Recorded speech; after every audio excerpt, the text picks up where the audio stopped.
SIR আবহের মধ্যেই বিজয় সম্মেলনের মঞ্চে এসআইআর নিয়ে হুঁশিয়ারি বিজেপির। এই রাজ্যে এসআইআর হবেই, মৃত ভোটারের নাম বাদ যাবে, মন্তব্য আলিপুরদুয়ারের বিজেপি সম্পাদক দীপক বর্মনের। কি বলেছেন দীপক বর্মন শোনাবো আপনাদের। মৃত ব্যক্তিদের নাম বাদ যাবে, শিফটেড ভোটার যারা এখান থেকে অন্য জায়গায় গেছে তাদের নাম বাদ যাবে।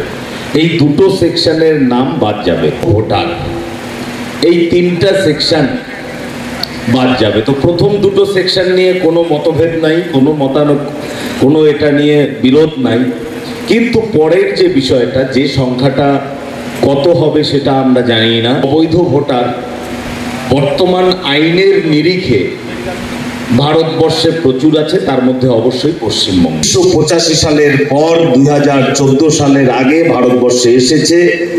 এসআইআরে কিন্তু তাদেরও নাম বাদ যাবে, এমন নয় যে তাদের নাম বাদ যাবে না, কিন্তু তাদের নাম যদি রাখতে চায় তাহলে পরে তাদেরকে অবশ্যই এসআইআর শুরু হওয়ার আগে তাদেরকে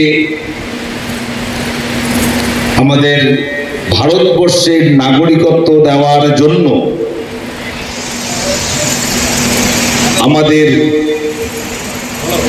তাদের সিএএতে আবেদন করতে হবে।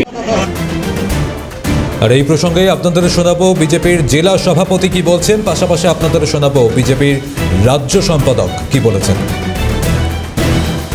তারা এই জনজাতিগুলোকে তারা অপছন্দ করছে, তাদের সেটা কার্যকলাপের মাধ্যমে আমরা সেটা প্রমাণ পাচ্ছি। আমরা দেখেছি আলিপুরদুয়ারের প্রাক্তন বিধায়ক তিনি বলেছিলেন যে রাজবংশীরা বেঈমান, কিন্তু আস্তে আস্তে তৃণমূলের একজন মন্ত্রী তিনি বলেছিলেন, রাষ্ট্রপতি দ্রৌপদী মুর্মুকে তিনি কটাক্ষ করেছিলেন। তাই সার্বিকভাবে যেহেতু উত্তর বাংলার জনজাতি, আদিবাসী, রাজবংশী, নমশূদ্র এবং সর্বোপরি নেপালি, তারপরে যারা রয়েছেন বাঙালি, হিন্দিভাষী, সকলে যেহেতু এখানে যে তৃণমূলকে উৎখাত করার জন্য উদ্গ্রীব হয়ে রয়েছেন, তাই তৃণমূল দল আজকে উত্তরবঙ্গের জনজাতিকে ব্যক্তি আমরা যাব এবং তাদেরকে বোঝাবো এসআইআর আমাদের জন্য কেন প্রয়োজন।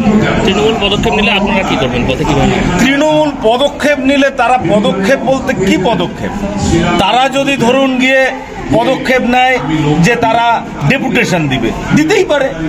তারা যদি মনে করেন যে নির্বাচন কমিশনকে বলে যে এসআইআর খুব ভালো করে করতে হবে, বলতেই পারে।